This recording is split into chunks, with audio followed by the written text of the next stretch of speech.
Chapter 32. Preoccupy the Garden of the Heart. The Lord has entrusted to parents a solemn, sacred work. They are to cultivate carefully the soil of the heart. Thus they may be laborers together with God. He expects them to guard and tend carefully the garden of their children's hearts.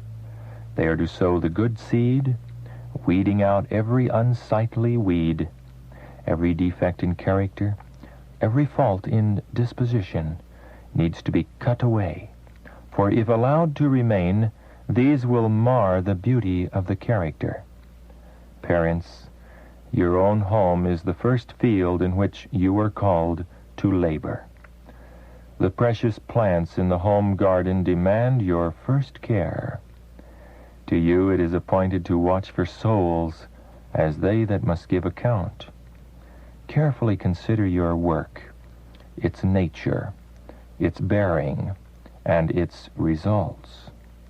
You have before your own door a little plot of ground to care for, and God will hold you responsible for this work which He has left in your hands.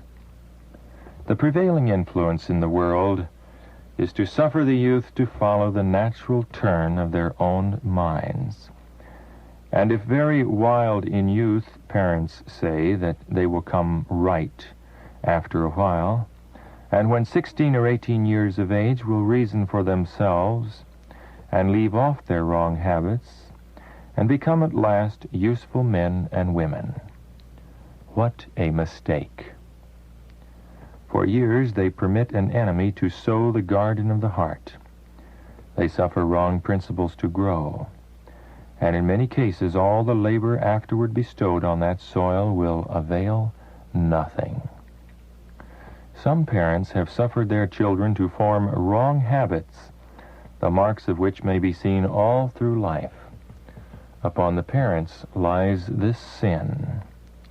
These children may profess to be Christians, yet without a special work of grace upon their heart and a thorough reform in life, their past habits will be seen in all their experience, and they will exhibit just the character which their parents allowed them to form.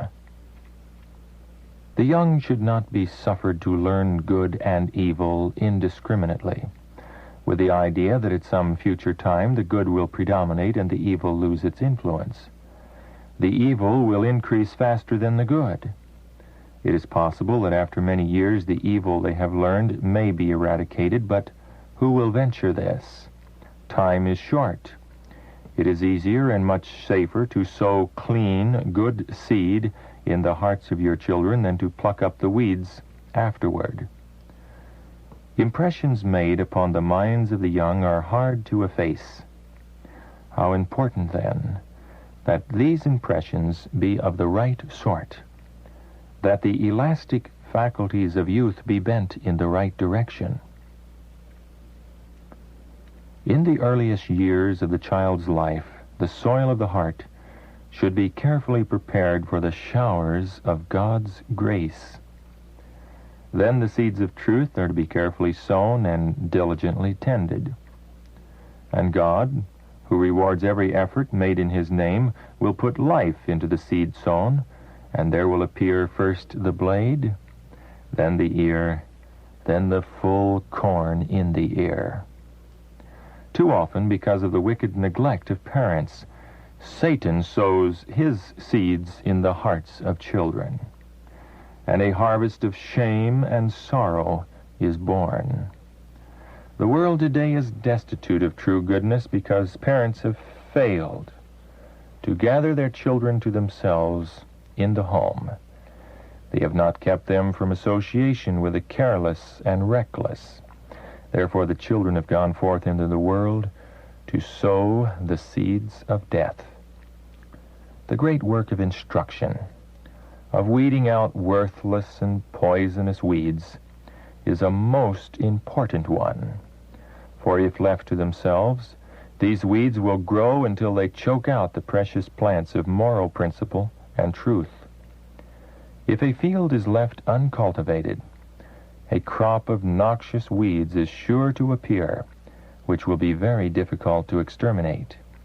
Then the soil must be worked and the weeds subdued before the precious plants can grow. Before these valuable plants can grow, the seed must first be carefully sown. If mothers neglect the sowing of the precious seed and then expect a harvest of precious grain, they will be disappointed, for they will reap briars and thorns. Satan is ever watching, prepared to sow seeds which will spring up and bear a plentiful harvest after his own satanic character. Eternal vigilance must be manifested with regard to our children. With his manifold devices, Satan begins to work with their tempers and their wills as soon as they are born. Their safety depends upon the wisdom and the vigilant care of the parents. They must strive in the love and fear of God to preoccupy the garden of the heart, sowing the good seeds of a right spirit, correct habits, and the love and fear of God. Parents and teachers should seek most earnestly for that wisdom which Jesus is ever ready to give, for they are dealing with human minds at the most interesting and impressible period of their development. They should aim so to cultivate the tendencies of the youth that at each stage of their life they may represent the natural beauty appropriate to that period, unfolding gradually as do the plants and the flowers in the garden.